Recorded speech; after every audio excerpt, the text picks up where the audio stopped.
ujumbe wake. Unaona tu ndugu mzuri anakuja anakuambia usitoe kanisani, vile ndianza kutoa kwa ile kanisa ndio nimefika mahali mimi huwa sifanikiwi. Unafika mahali pengine ulikuwa na mapito fulani unapitia ama changamoto, kumbe Mungu alikuwa anakupa test ya aina fulani, unaacha kutoa. Hapo ndio shetani anasema nimekwisha mkamata. Angalia watu wote walioitikia vitu kama hivyo, leo uchumi wao unaendaje? Chunguza tu. Kwa sababu shetani alitumia hiyo lugha ili anajua kuna siri katika kutoa.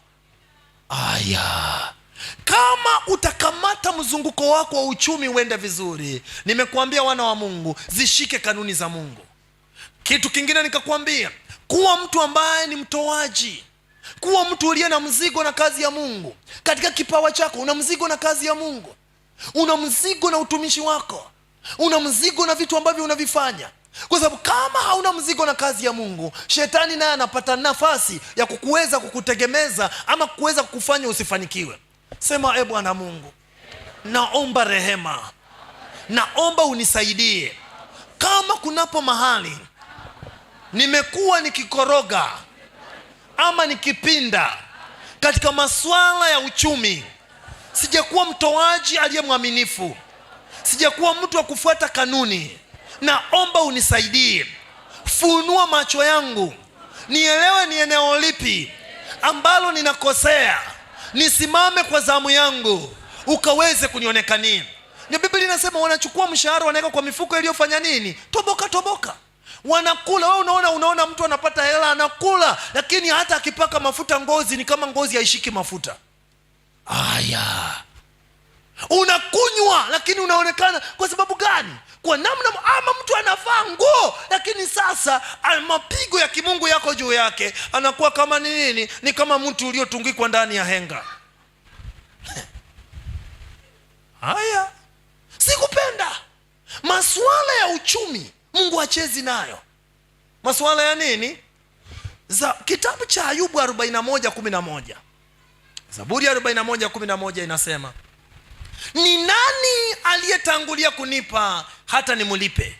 Kila kilicho chini ya mbingu nzima ni changu. Ayubu 41:11. Ni nani aliyetangulia kunipa hata nimulipe? Kila kilicho chini ya mbingu nzima ni changu. Yaani Mungu anataka utangulie katika masuala ya utoaji. Kuna watu mara kwa mara huwa wanasema hawana kitu. Mtu anasema, wanadamu yeyote yule hata aliyenacho huwa anasema hana nini?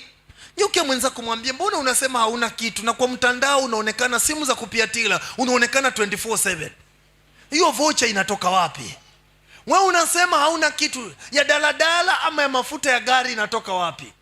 Wewe unasema siku zote hauna kitu, lakini saluni unakwenda. Na ndio hakuna mtu asiye na kitu.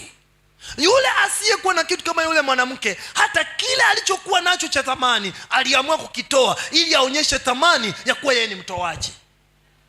Kuna watu ambao wanasema sisi ni sisi ni nini? Wenye haki, sisi ni Mafarisayo, hatutakuwa tukitoa. Nikupe andiko hapa. Ayubu 35:7. Ayubu 35:7 inasema, ikiwa mwenye haki wampa kitu gani? Geukia mwenzako mwambie, ikiwa mwenye haki mwenzangu, wewe unampa Mungu nini?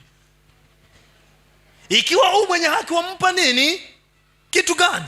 Alafu inasema, au yeye hupokea nini mkononi mwako? Ambia mwenzako mwambie, Mungu amewaipokea nini mkononi mwako cha thamani? Hata Waswahili wenyewe wanasema mikono mitupu hailambwi. Mikono mitupu haifanye nini? Na ndio imefanya watoto wa Mungu wamefika mahali unaenda empty every now and then.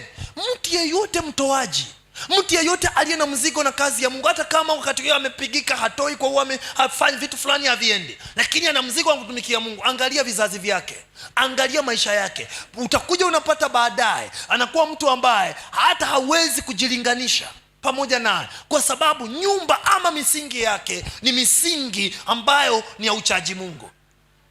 Lakini tukiwa na ushabiki, kuna watoto wa Mungu wengi kwa nyumba ya Mungu tumekuwa mashabiki.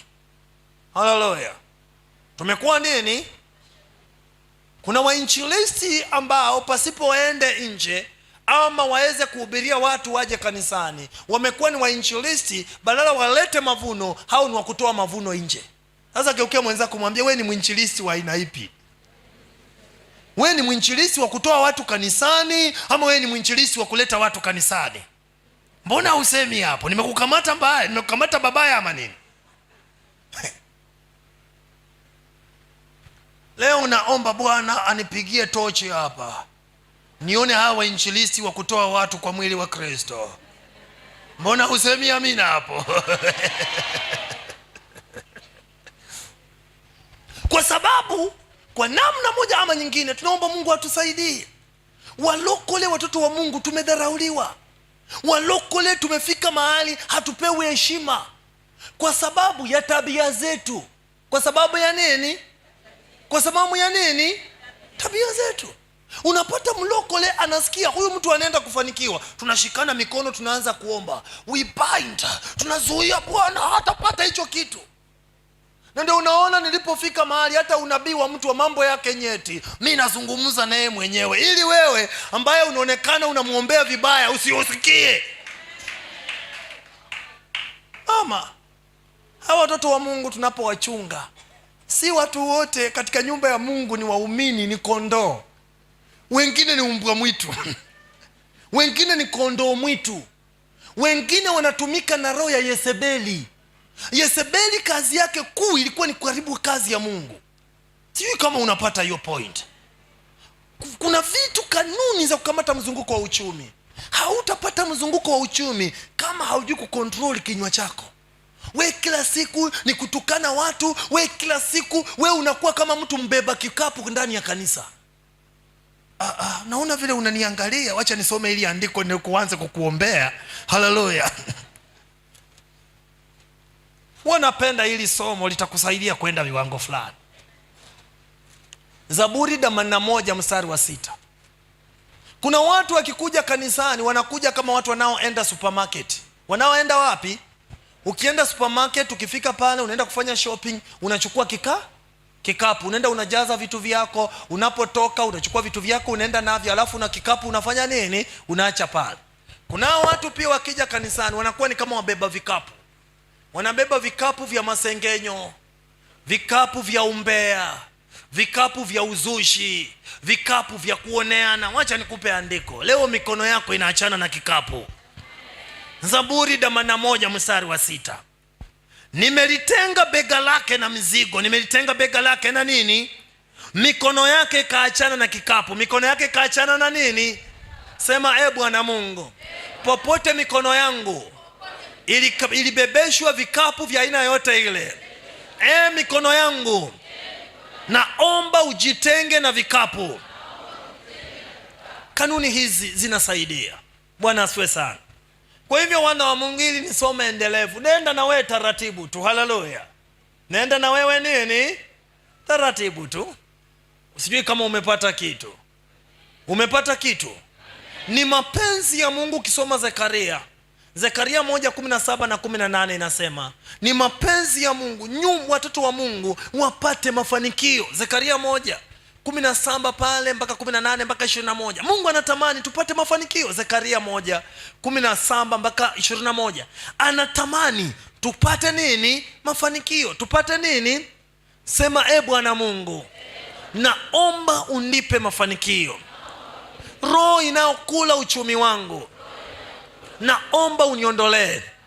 Mwana wa Mungu, nataka nikupe kitu. Kuanzia leo nataka tuanze kuwa mwaminifu kwa masuala ya kumwabudu Mungu kwa uaminifu, masuala ya utoaji, masuala ya kufuatilia kanuni za Mungu vizuri. Utaona vile mambo hata kama unapita kwa mapito, Mungu huwa anabaki mwaminifu. Kuna vitu Mungu hata sababisha usibaki vile viwango ili ajidhibitishe yeye ni Mungu. Mwana wa Mungu, nikuambie hii. Kuna mtu ananiuliza swali. Ananiambia, mtumishi wa Mungu, katika sadaka ama katika utoaji kuna sadaka ngapi? Nikutajie hii. Kama tungekuwa tunatoa sadaka zote ambazo zimetajwa kwa Biblia, katika Biblia kuna sadaka